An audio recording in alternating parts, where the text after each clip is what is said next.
नमस्कार दोस्तों, आप सबों का पृथ्वी पाठशाला के YouTube चैनल में स्वागत है। आज NCERT क्लास 7 ज्योग्राफी चैप्टर 5 जल को पढ़ेंगे। इस चैप्टर के प्रश्न को एक नज़र देख लेते हैं, उसके बाद इस चैप्टर की शुरुआत करेंगे। इस चैप्टर का पहला प्रश्न है, वर्षण क्या होता है। दूसरा प्रश्न है, जल चक्र क्या है। तीसरा प्रश्न है, लहरों की ऊंचाई प्रभावित करने वाले कारक कौन कौन से हैं। महासागरीय जल की गति को प्रभावित करने वाले कारक कौन से हैं। ज्वार भाटा क्या है तथा यह कैसे उत्पन्न होते हैं, इस प्रश्न को देखेंगे। महासागरीय धाराएं क्या हैं, इस प्रश्न को बात करेंगे। दूसरा जो प्रश्न है, कारण बताएं। समुद्री जल नमकीन होता है, इसका कारण बताना है, क्यों होता है।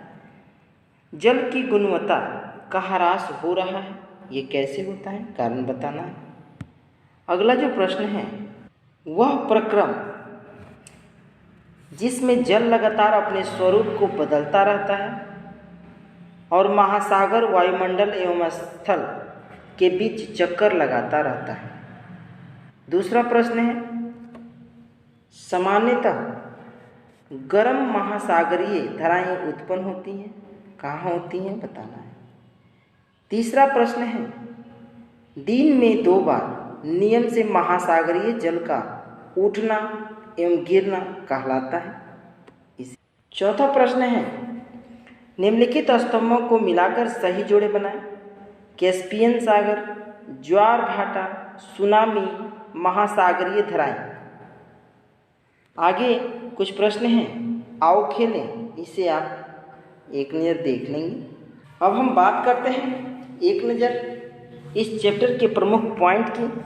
तो इस चैप्टर में हम लोग पढ़ेंगे जल का परिचय, उसके बाद पढ़ेंगे जल का वितरण, उसके बाद पढ़ेंगे महासागरीय परिसंचरण, तरंगे, ज्वार भाटा, महासागरीय धाराएं।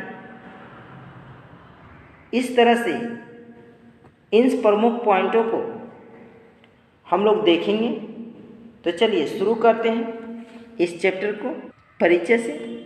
जल के बारे में सोचने पर आपके मस्तिष्क में क्या चित्र बनते हैं। आप नदी, जलप्रपात, वर्षा की रिमझिम, अपने नल के जल के बारे में सोचने लगते हैं। बच्चे वर्षा से भरे गड्ढे में कागज़ की नाव तैराकर बहुत खुश होते हैं। दोपहर तक गड्ढे में जमा जल गायब हो जाता है, वह जल कहाँ जाता है। सूरज के ताप के कारण जल वाष्पित हो जाता है। ठंडे होने पर जलवाष्प संघनित होकर बादलों का रूप लेता है।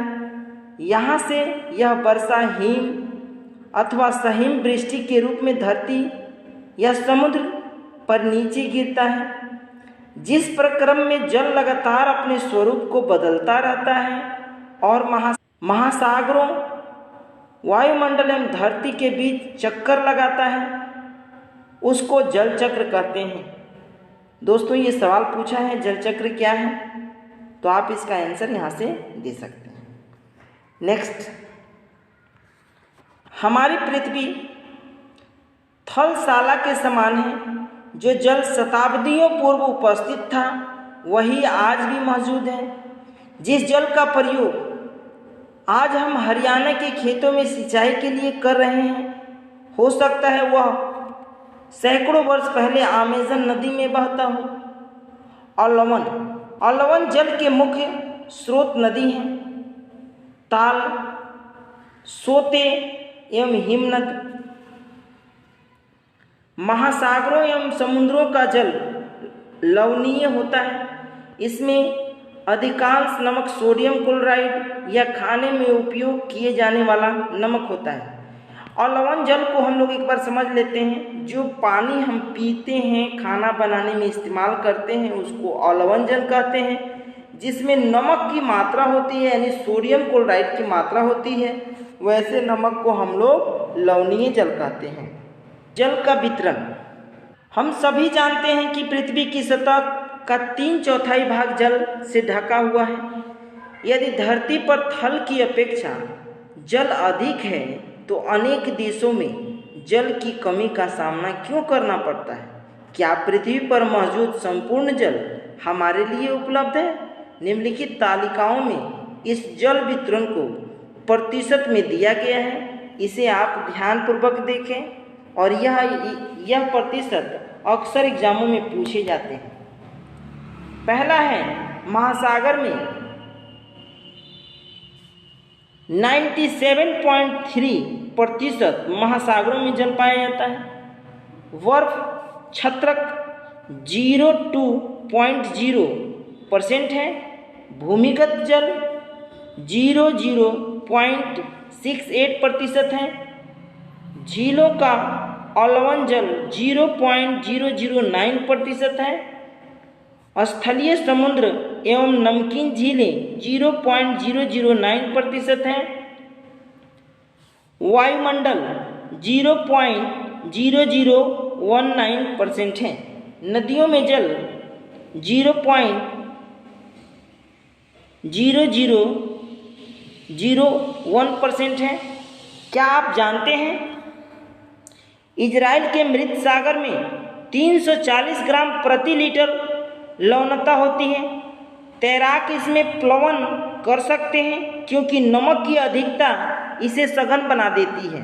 आगे हम एक क्रियाकलाप दिया गया है, इस पे भी चर्चा कर लेते हैं। 2 लीटर जल लें। मान लें यह पृथ्वी की सतह पर जल की संपूर्ण मात्रा है। बर्तन से 12 चम्मच जल माप कर दूसरे कटोरे में रखें।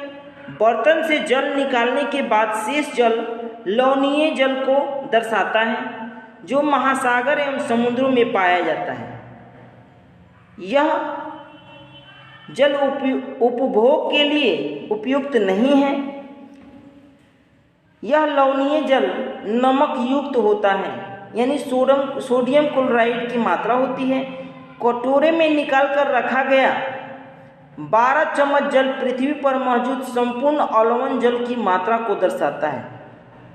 अब फिगर के माध्यम से हम इसको समझ लेते हैं।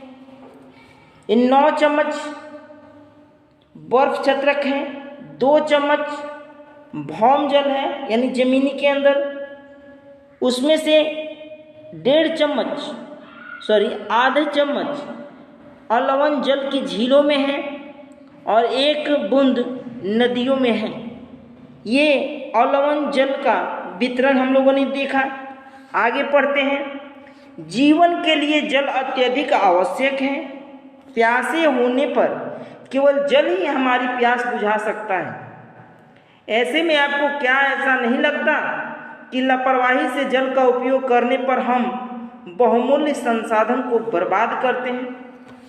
इसलिए हमें जल को कभी भी बर्बाद नहीं करने चाहिए। ये कुछ पेपर के कटिंग यहाँ दिए हुए हैं, ये देखिए पेपर में आए दिन ये निकलता रहता है। नेक्स्ट जो पॉइंट है, महासागरीय परिसंचरण। अब हम इस पे बात करते हैं। समुद्र तल पर नंगे पैर चलने से कुछ जादुई सी अनुभूति होती है। पुलिन पर नम बालू, ठंडी पवनें, समुद्री पक्षी, वायु में लवणीय गंध एवं लहरों का संगीत सब कुछ सम्मोहित करने वाला प्रतीत होता है। ताल एवं झील के शांत जल के वितरण महासागरीय जल हमेशा गतिमान रहता है, यह कभी शांत नहीं रहता है। महासागरों की गतियों को इस प्रकार वर्गीकृत कर सकते हैं, जैसे तरंगे, ज्वार भाटा एवं धाराएं। क्या आप जानते हैं 22 मार्च को विश्व जल दिवस के रूप में मनाया जाता है, जब जल संरक्षण की विभिन्न विधियों को प्रबलित किया जाता है। हम बात करते हैं तरंगे। समुद्र तट पर गेंद से खेलते समय जब गेंद जल में गिर जाती है तो क्या होता है? यह दृश्य बहुत ही मनोरंजक होता है। कैसे तरंगों के साथ गेंद तट पर वापस लौट आती है। जब महासागरीय सतह पर जल लगातार उठता और गिरता रहता है तो इन्हीं ही हम तरंग कहते हैं। आप इस फिगर के माध्यम से इसको देख सकते हैं। ये समुद्री तरंगें लहरों के माफिक उठती है गिरती हैं। इस प्रकार से इन्हीं उठते गिरते दृश्य को आप देख रहे हैं, इसे ही हम लोग तरंग कहते हैं। आप जानते हैं जब समुद्र की सतह पर पवनें बहती हैं तब तरंगें उत्पन्न होती हैं। जितनी ही तेज पवन बहती हैं उतनी ही बड़ी तरंगें भी उठती हैं। तूफान में तेज वायु चलने पर विशाल तरंगें उत्पन्न होती हैं। इनके कारण अत्यधिक विनाश हो सकता है। भूकंप, ज्वालामुखी उद्गार या जल के नीचे भूस्खलन के कारण महासागरीय जल अत्यधिक विस्थापित होता है। इसके परिणाम स्वरूप 15 मीटर तक की ऊंचाई वाली विशाल ज्वारीय तरंगें उठ सकती हैं। 15 मीटर तक, जिसे हम सुनामी कहते हैं। अब तक का सबसे विशाल सुनामी 150 मीटर मापा गया है। ये तरंगें 700 किलोमीटर प्रति घंटे से अधिक की तेज गति से चलती हैं। 2004 में बात करते हैं। 2004 में सुनामी से भारत के तटीय क्षेत्रों में अत्यधिक विनाश हुआ था।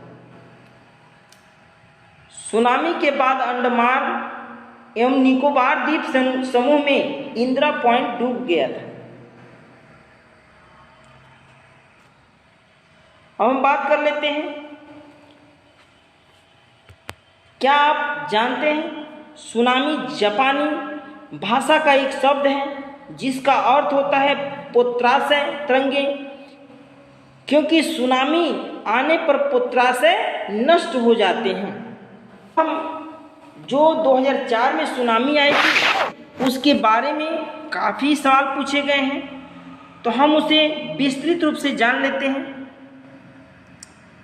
26 दिसंबर 2004 को हिंद महासागर में सुनामी तरंगे तथा पोत्राशय तरंगों के कारण अत्यधिक विनाश हुआ। ये तरंगें उस भूकंप का परिणाम थी जिसका अधिकेंद्र सुमात्रा की पश्चिमी सीमा पर था।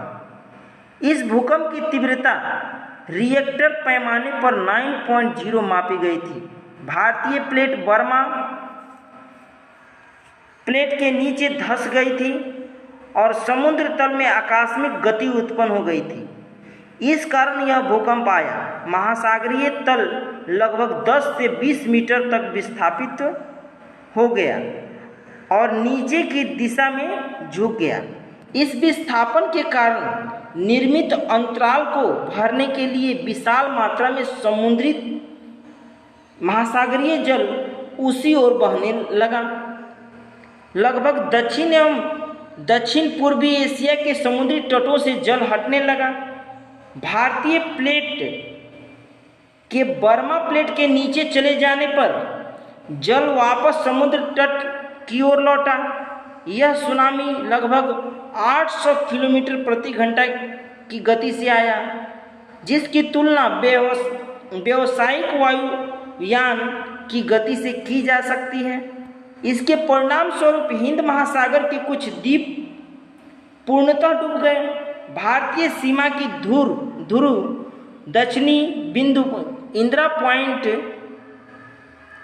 अंडमान निकोबार द्वीप समूह में स्थित पूरी तरह से डूब गया।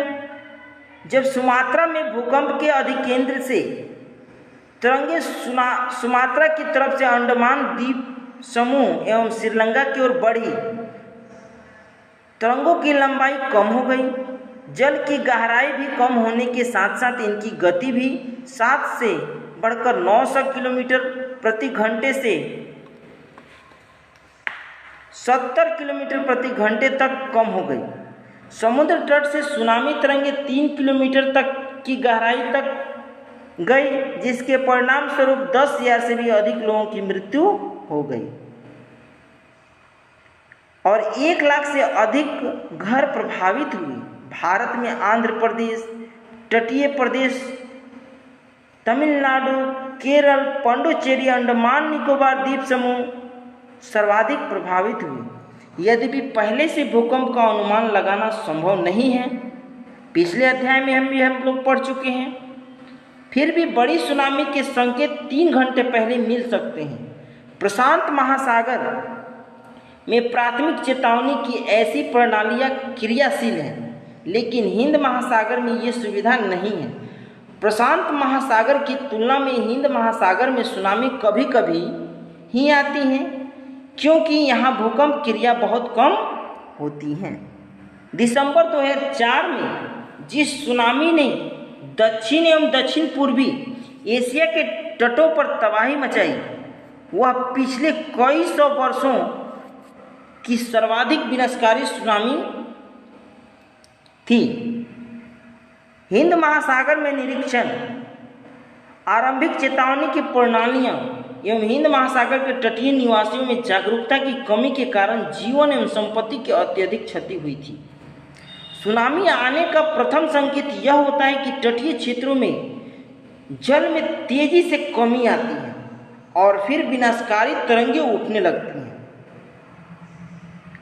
जब तट पर ऐसा हुआ था तो लोग ऊंचे स्थानों पर ना जाकर उस अचंभे को देखने के लिए तट पर एकत्र होने लगे। इसके फलस्वरूप जब सुनामी का विशाल तरंग आई तो बड़ी संख्या में उत्सुक खड़े दर्शकों की मृत्यु हो गई। नेक्स्ट जो टॉपिक है ज्वार भाटा। ज्वार भाटा को क्लियर देखते हैं। दिन में 2 बार नियम से महासागरीय जल का उठना एवं गिरना ज्वार भाटा कहलाता है। जब सर्वाधिक ऊंचाई तक उठकर जल तट के बड़े हिस्से को डुबो देता है तब उसे ज्वार कहते हैं। जब जल अपने निम्नतम स्तर तक आ जाता है एवं तट के पीछे चला जाता है तो इसे भाटा कहते हैं। आप समझ सकते हैं, ज्वार भाटा एक साथ और ज्वार अलग भाटा अलग को हमने बता दिया। एवं चंद्रमा के शक्तिशाली गुरुत्वाकर्षण बल के कारण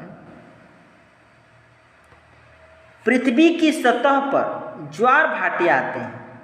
जब पृथ्वी का जल चंद्रमा के निकट होता है उस समय चंद्रमा के गुरुत्वाकर्षण बल से अभिकर्षित होता है, जिसके कारण उच्च ज्वार आते हैं। पूर्णिमा एवं अमावस्या के दिनों में सूर्य, चंद्रमा एवं पृथ्वी तीनों एक सिध में होते हैं। इस समय सबसे लंबे ज्वार उठते हैं। इस ज्वार को बृहद ज्वार कहते हैं। लेकिन जब चांद अपने प्रथम एवं अंतिम चतुर्थांश में होता है तो चांद एवं सूर्य का गुरुत्वाकर्षण बल विपरीत दिशाओं में महासागरीय जल पर पड़ता है। परिणाम स्वरूप निम्न ज्वार भाटा आता है। ऐसे ज्वार को लघु ज्वार भाटा कहते हैं। उच्च ज्वार नौ संचालन में सहायक होता है और यह जल स्तर को तट की ऊंचाई तक पहुंचाते हैं। ये जहाज को बंदरगाह तक पहुंचाने में सहायक होते हैं। उच्च ज्वार मछली पकड़ने में भी मदद करते हैं। उच्च ज्वार के कारण अनेक मछलियां तट के निकट आ जाती हैं। इसके फलस्वरूप मछुआरे बिना कठिनाई के मछलियां पकड़ पाते हैं। कुछ स्थानों पर ज्वार भाटे से होने वाले जल के उतार चढ़ाव का उपयोग विद्युत उत्पन्न करने के लिए किया जाता है। अब आप देख सकते हैं इस फिगर में लघु ज्वार कब आता है? जब चंद्रमा की स्थिति और सूर्य की स्थिति, पृथ्वी की स्थिति इस तरह की होती हैं, तब लघु ज्वार भाटा उत्पन्न होता है। नेक्स्ट हम बात करते हैं जब सूर्य, चंद्रमा और पृथ्वी की स्थिति इस प्रकार से होती हैं, तब बृहद ज्वार भाटा आता है। आप देख सकते हैं 2 फिगर के माध्यम से बताया गया है। महासागरीय धाराओं क्या होती हैं? महासागरीय धाराएं निश्चित दिशा में महासागरीय सतह से नीचे नियमित रूप से बहने वाली जल धाराएं होती हैं। महासागरीय धाराएं गर्म या ठंडी हो सकती हैं। सामान्यतः गर्म महासागरीय धाराएं भूमध्य रेखा के निकट उत्पन्न होती हैं एवं ध्रुव की ओर प्रभावित होती हैं। ठंडी धाराएं ध्रुव या उच्च अक्षांशों से उच्च कटिबंधीय या निम्न अक्षांशों की ओर प्रभावित होती हैं। लेब्राडोर महासागरीय धाराएं शीत जल धाराएं होती हैं, जबकि गल्फ स्ट्रीम गर्म धाराएं होती हैं।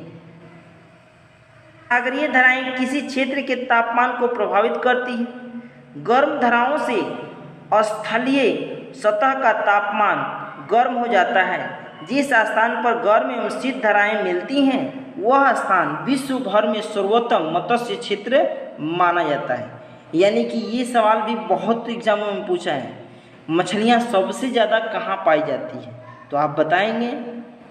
जिस स्थान पर गर्म एवं शीत धाराएं मिलती हैं वह स्थान विश्व में सर्वाधिक मत्स्य क्षेत्र माना जाता है। जापान के आसपास एवं उत्तरी अमेरिका के पूर्वी तट इसके कुछ उदाहरण हैं। गर्म एवं ठंडी जल धाराएं मिलती हैं वहाँ कोहरे वाले मौसम होते हैं। इसके फलस्वरूप नौ संचालन में बाधा उत्पन्न करते हैं। इसी के साथ यह चैप्टर समाप्त हुआ। अगले वीडियो में हम लोग मिलते हैं इस चैप्टर के सॉल्यूशन को लेके। तब तक के लिए नमस्कार, जय हिंद,